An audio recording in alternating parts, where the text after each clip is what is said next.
اس کی وجہ سے دو چیزیں بالکل دو بڑی چیزیں عام ہیں کہ ایک تو اقوام متحدہ نے فیکٹ فائنڈنگ مشن بھیجنے کی آفر کی کشمیر کے اندر، پاکستان نے کہا آئیں آپ بھیجیں فیکٹ فائنڈنگ مشن، ہم ویلکم کریں گے، بھارت نے انکار کر دیا، اس کا بھی کیا چھپانا چاہتا ہے بھارت؟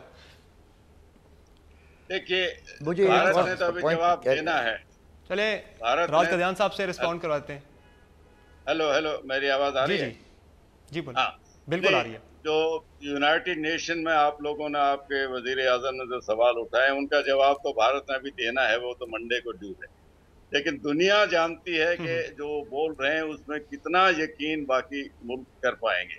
شیخ صاحب نے کہا کہ برہان وانی کی وجہ سے یہ ہنگامہ ہوا ہے ان کی موت کے بعد. ایسا نہیں ہے. کشمیر کی سمسیا تو ہمارے پڑوسی کی وجہ سے بار بار اوپر نیچے آتی. 2010 میں بھی ہوا تھا، اس وقت کون سا برہان وانی کو مارا گیا تھا. اگر ایک برہان وانی مجھے بولنے دے پلیز، اگر وہ صرف ٹیررسٹ لیڈر ہی نہیں تھا، وہ مرڈرر تھا، اس نے لمبرداروں کے مرڈر کیے ہیں. یہ اگر برہان وانی نہیں مارا جاتا کوئی اور بہانہ نکل آتا. یہ جب بھی موومنٹ نیچے جاتا ہے اس کو کھایا جاتا ہے پڑوسی دیش کی وجہ سے، وہ اوپر آتا ہے. تو برہان وانی تو محض ایک بہانہ تھا. یہ اگر اور آپ نے جو سوال کی بات کی تھی، ہاں جی آپ نے جو بات کی تھی سوال کی، وزیر اعظم نواز شریف آپ نے کہا تھا پاکستان کی طرف سے جیسا سوال ہوگا ویسا جواب ہوگا. پاکستانی وزیر اعظم نے UN جنرل اسمبلی کے فلور پہ کھڑے ہو کے کہا ہے بھارت کو دعوت دی ہے مذاکرات کی. دیکھیے اگر آپ کے سوال گن کے تھرو آئیں گے تو جواب بھی پھر ویسا ہی ملے گا. یہ تھا میرا مطلب. آپ کے سوال ابھی تک جو آ رہے ہیں، چاہے وہ دینا نگر ہو، پٹھان کوٹ ہو، بامبے ہو، چاہے وہ رامپور ہو، چاہے وہ اڑی ہو، اگر آپ سوال گن کے ذریعے سے پوچھو گے تو کبھی نہ کبھی ہمارا واقعات تو کافی گن رہے. جس طرح سے سمجھوتا ایکسپریس پر آپ نے پاکستان پہ الزام لگایا، بعد میں نکلا بھارت خود اس میں. اس طرح آپ نے مکہ مسجد کا آپ نے کیا، وہ ملک بھارت کے گلے پڑی. اس کے علاوہ آپ نے ہماچل پردیش میں مار دیا 10 لوگ، آج یہ انفلٹریٹر تھے، بعد میں وہ بھی کشمیری نکلے، لوکل لوگ نکلے. الزامات کی آپ بیک گراؤنڈ دیکھیں تو کافی زیادہ ایسی سیریز ملتی ہے کہ پاکستان پہ بے بنیاد الزامات لگائے گئے، بعد میں ثبوت بھی نہیں ملے. ممبئی حملے کے 2008 میں یہ حملہ ہوا، 2008 سے 2015 تک بھارت نے کوئی ثبوت پاکستان کو فراہم نہیں کی. 2015 میں بھارتی سیکرٹری خارجہ نے خط لکھ کے کہا ثبوت بھیجے ہمیں. ایک سال بعد 2016 ستمبر میں جا کے بھارتی سیکرٹری خارجہ کا جواب آتا ہے کہ ٹھیک ہے جی ہم آپ کو ثبوت دیں گے. یہ حالت ہے.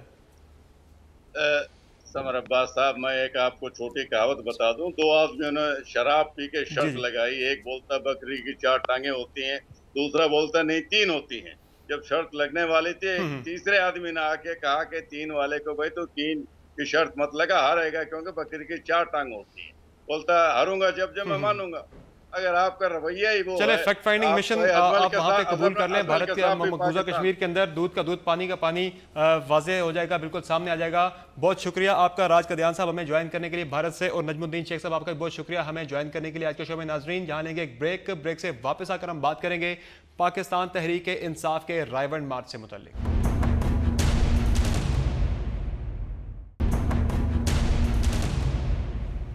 ویلکم بیک ناظرین. پاکستان تحریک انصاف کی جانب سے 30 ستمبر کے رائیونڈ مارچ کی تیاریاں شروع ہو چکی ہیں، جبکہ وزیراعظم میاں محمد نواز شریف نے اپنے کارکنان کو تنبیہ کی ہے کہ وہ احتجاج کرنے والوں کے راستے میں رکاوٹ نہ ڈالیں.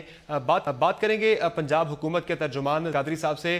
زعیم قادری صاحب، وزیراعظم نے تو رات کو کلیئر کر دیا ہے کہ کارکنان کو انہوں نے ہدایت کی ہے کہ وہ راستے میں نہ آئیں احتجاج کرنے والوں کے.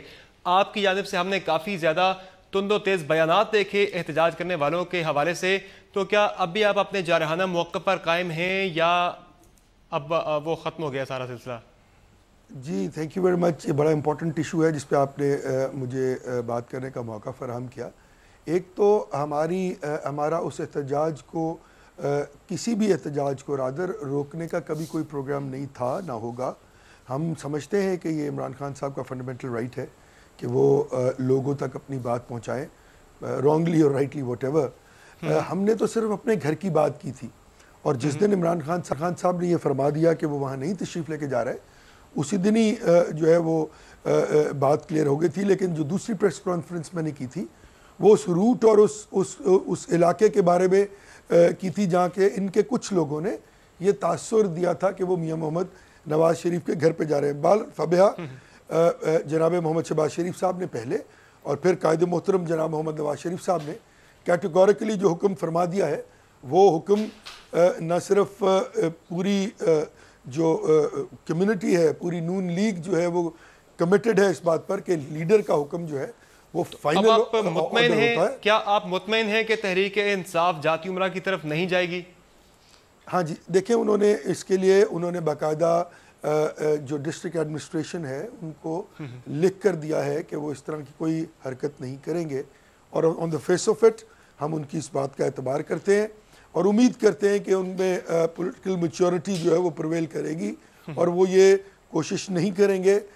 میں یہ سمجھتا ہوں کہ کسی کے گھر جانا یا صرف اس لیے کسی جگہ کا تعین کر لینا کہ وہاں پر میاں محمد نواز شریف رہتے ہیں تو میرے خیال میں ڈیروگیٹری ہوا کرتا ہے.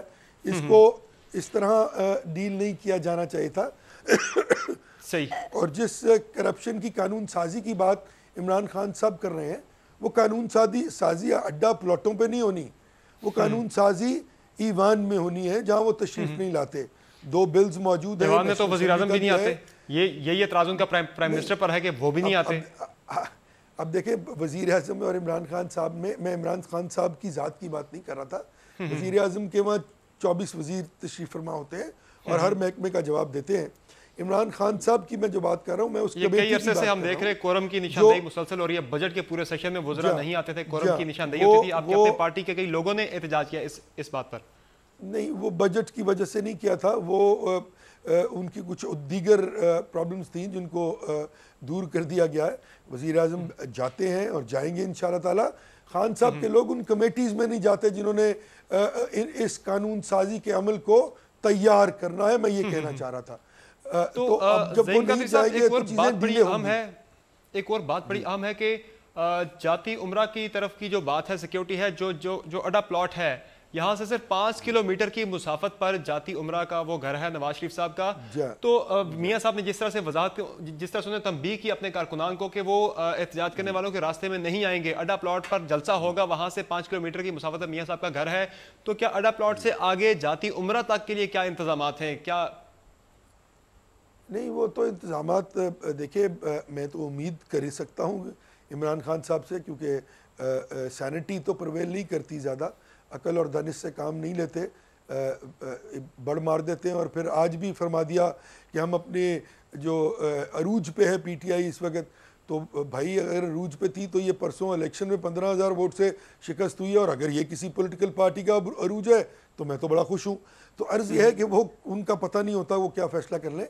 میں یہ سمجھتا ہوں کہ میرے خیال میں یہ پتہ نہیں ہوتا، لکھے لوگ ہیں وہاں. اسی بات کے پیش نظر آپ نے کہا کہ پتہ نہیں ہوتا وہ کیا کر دیں، تو یعنی کہ اس خدشے کے پیش نظر آپ نے کچھ انتظامات فردر آپ کر رہے ہیں اڈا پلاٹ سے جاتی عمرہ کے گھر تک کے لیے اسپیشل؟ جی ہاں، گورنمنٹ کے ساتھ نیگوسیشنز ہو رہی ہیں. ڈسٹرکٹ ایڈمنسٹریشن آن بورڈ ہے ان کے ساتھ باقاعدہ روٹ ڈسکس ہوا ہے، پلان ہوا ہے، انہوں نے سائن کیا ہے، اور اس کے بعد سیکیورٹی دی جائے گی اور کارڈن آف کیا جائے گا اس جلسے کو، اور اس سے آگے جانے کی اجازت نہیں ہوگی. جی، اور انہوں نے خود لکھ کے یہ کمٹ کیا ہے کہ ہم اس سے آگے نہیں جائیں گے. اور یقیناً اگر جاتے ہیں جو اگر جاتے ہیں تو جاتی عمرہ گھر کی حفاظت کرے گی آپ کی جان باز فورس؟ نہیں، اب تو وہ حکم ہو گیا کہ ہم نے یہ کام نہیں کرنا. نواز شریف صاحب تو جلسے کی جگہ تک آپ نے انہیں نہیں روکنا نا؟ جی ہاں، وہی نا جی، اور وہ وہاں بھی نہیں جائیں گے. اور میاں محمد نواز شریف وزیر اعظم پاکستان ہے. اس ملک کی اسٹیبلشمنٹ کی، اس ملک کی ایجنسیز کی یہ ذمہ داری ہے کہ وہ ان کے اس جگہ کا، بلکہ ہر آدمی کے گھر کی حفاظت کریں، اور وہی اس کام پر مامور ہوں گے. کارکنان کو سختی سے اس تمام معاملے سے دور رہنے کا حکم دیا گیا ہے، اور تمام کارکنان مجھ سمیت میاں محمد نواز شریف کے حکم کے پابند ہیں. تو یہ بھی بتائیے گا زعیم قادری صاحب کہ آپ نے، رانا ثناء اللہ صاحب نے، عابد شیر علی صاحب نے بہت سخت بیانات دیے جب تک وزیر اعظم کا بیان نہیں آ گیا. کافی زیادہ سخت ہم نے بیانات سنے آپ کی طرف سے اس رائمنڈ مارچ کے خلاف. خدشات کیا تھے آپ کے؟ کیا خطرہ کیا تھا؟ تھریٹ کیا تھی؟ اس کی نوعیت کیا تھی؟ دیکھیں میں تو اپنی بات کر سکتا ہوں. میں نے جو پہلے دن پریس کانفرنس کی تھی اس میں کیٹیگوریکلی عرض کی تھی، دست بدستہ عرض کی تھی کہ خان صاحب آپ ہمارے گھر تشریف نہ لائیے، کیونکہ اگر آپ کسی کے گھر کے باہر جا کر، کیونکہ اوبیسلی ان کی عادت ہے مغلظات بہت بولتے ہیں، گالیاں دیتے ہیں لوگوں کو بھی، اداروں کو بھی، تو آپ آئیں گے تو سڈن پرووکیشن کا قانون اور فنڈامنٹل رائٹس کی پروٹیکشن کا قانون جو ہے وہ ان فیشن ان ووگ ہوگا. ہمارا یہ حق ہے کہ ہم اپنے گھر کی حفاظت کریں، اپنے بنیادی حقوق کی حفاظت کریں. ایک گھر جہاں ہماری ماں بہن بیٹی رہتی ہے اس کی حفاظت کریں، اور اس سے بات خراب ہو جائے گی یا مہربانی کر کے. جی خدشات کیا تھے آپ کے، تھریٹ کیا تھی جب آپ اتنے سخت بیانات دے رہے تھے؟ جی تھریٹ یہی تھی کہ وہ ہمارے گھر کے باہر آ کر ہمارے گھر کا راستہ روکیں گے جو ہمارے گھر کے ہمارا فنڈامنٹل رائٹ سیز کرنے کے مترادف ہے. ہم نے ان کو انتباہ کیا تھا کہ آپ ہمارے فنڈامنٹل رائٹس کو سیز مت کیجئے. میں یہی عرض کر رہا ہوں نا، ہمارے فنڈامنٹل رائٹس کو سیز مت کیجئے، ہمارے ایکسس کو مت روکیے. ہمارے گھر کے باہر جب آپ تشریف لائیں گے تو یہ ہمارا فنڈامنٹل رائٹ ہے کہ ہمارا رائٹ ٹو ایکسیس جو ہے اس کو آپ کٹیل یا کنٹرول نہ کریں، اور اگر آپ یہ کریں گے تو پھر ہمارا رائٹ ہے کہ ہم اس پہ ریٹیلیٹ کریں. ٹھیک ہے، بہت شکریہ زعیم قادری صاحب ہمیں شو میں کرنے کے لیے. ناظرین جانیں گے ایک بریک سے واپس آ کر بات کریں گے پاکستان تحریک انصاف کی قیادت سے.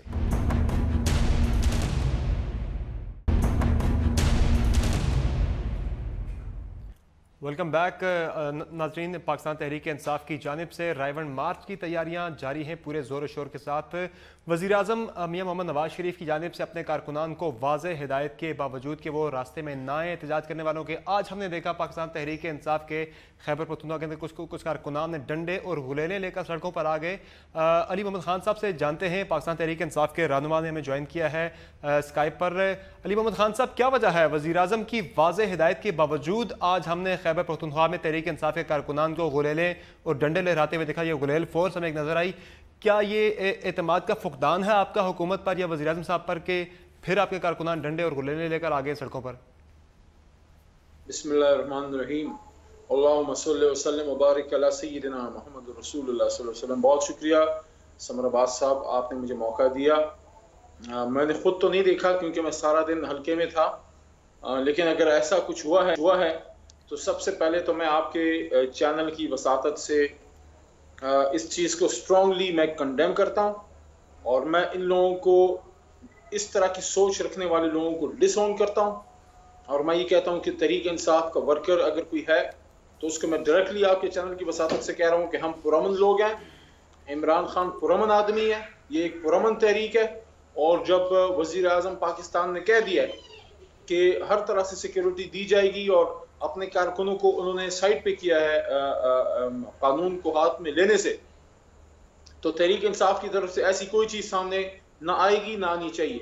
دوسری بات، ٹھیک ہے، یہ ڈنڈے اور غلیلیں اگر کوئی اٹھا رہا ہے تو اس کو سنبھال کے رکھیں. اس کا وقت آئے گا اور وہ ہوگا ہندوستان کے خلاف، لیکن پھر ڈنڈا اور غلیل کام نہیں آئے گا. پھر انشاءاللہ ضرورت پڑے گی تو پاک فوج سے پہلے انشاءاللہ یہ سارے پختون اور سب پنجابی، سندھی اور بلوچ انشاءاللہ اپنی فوج سے آگے لڑیں گے بارڈرز پہ. اور ایک اور چیز، ٹھیک ہے، میں علی محمد خان صاحب آپ کی پارٹی ایک بڑی موومنٹ چلا رہی ہے.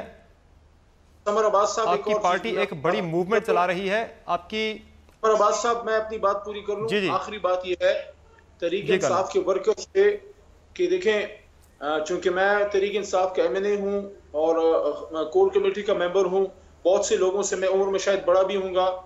ان کو میں یہ عرض کرنا چاہتا ہوں کہ نواز شریف صاحب سے اور نون لیگ سے ہمارا نظریاتی اختلاف ہے وے آف گورننس پہ، کرپشن پہ ہمارے کچھ ہماری ریزرویشنز ہیں.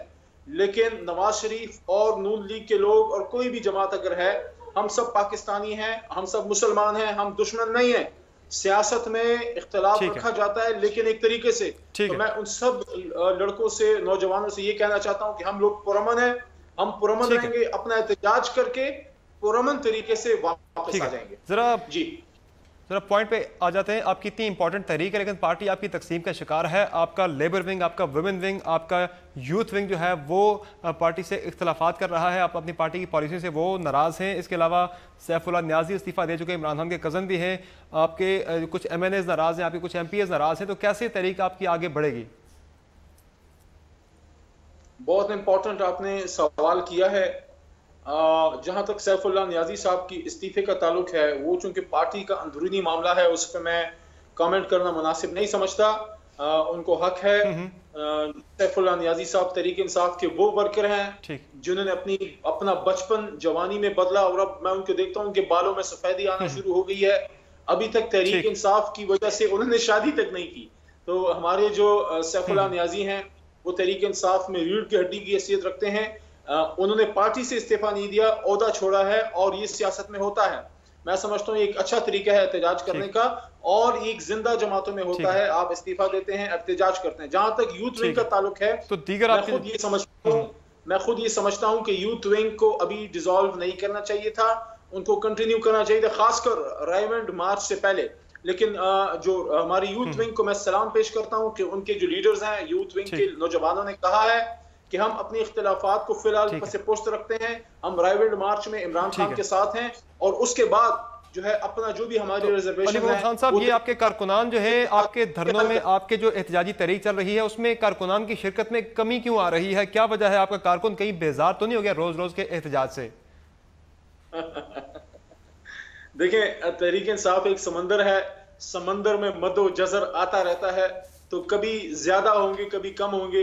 جب ہمارے لاکھوں آتے ہیں تب بھی ہمیں کسی نے سرٹیفکیٹ نہیں دیا، تھوڑے سے اگر کراچی میں کم بھی آگئے تو ہم نے کراچی میں 25 دسمبر بھی کیا ہے، لاہور میں ہم نے 30 اکتوبر بھی کیا ہے، آسمان نے وہ نظارے دیکھیں۔ لیکن اوورال پارٹی کی فالوئنگ میں کمی آئی ہے۔ دیکھیں، یہ کبھی ہوتا بھی ہے، کبھی زیادہ آتے ہیں کبھی کم۔ دیکھیں، پارٹی کی پاپولیرٹی کی بات کی جائے، میں سمجھتا ہوں کہ تحریک انصاف آج پاکستان کی واحد جماعت ہے جس کے پاس حقیقی معنوں میں اسٹریٹ پاور ہے، اور انشاءاللہ رائیونڈ مارچ اللہ تعالیٰ کے فضل سے اگر ادھر ہوا۔ لیکن جب الیکشن کی بات آتی ہے تو الیکشن پھر نون لیگ کیوں جیت جاتی ہے؟ ابھی چیچا ودنی کے 162 کا الیکشن ہوا ہے، پاکستان تحریک انصاف اپنی چھوڑی ہوئی سیٹ ہار گئی۔ میں سمجھتا ہوں الیکشن کے ڈائنامکس تھوڑے اور ہوتے ہیں، اور اس کی وجہ شاید بنیادی یہ بھی ہے کہ بائی الیکشن میں عموماً پنجاب میں گورنمنٹ میں جو جماعت ہوتی ہے وہی جیتتی ہے، اور دوسری بات یہ ہے کہ تحریک انصاف کا جو ووٹر ہے اور اس کا جو ووٹ ہے وہ تبدیلی کا ہے۔ لوگوں کو پتہ ہے کہ اگر ابھی وہ ووٹ کریں گے بھی تب بھی شہباز شریف صاحب بھی وزیر اعلیٰ ہوں گے، جناب میاں نواز شریف صاحب بھی وزیر اعظم ہوں گے۔ میں سمجھتا ہوں اصل ٹیسٹ تحریک انصاف کا 2018 ہوگا، جب تبدیلی کا حقیقی ووٹ دوبارہ باہر آئے گا۔ ٹھیک ہے، بالکل صحیح۔ بہت شکریہ علی محمد خان صاحب ہمیں شو میں جوائن کرنے کے لیے۔ ناظرین، آج کے شو میں اتنا ہی، اجازت دیجیے، اللہ حافظ۔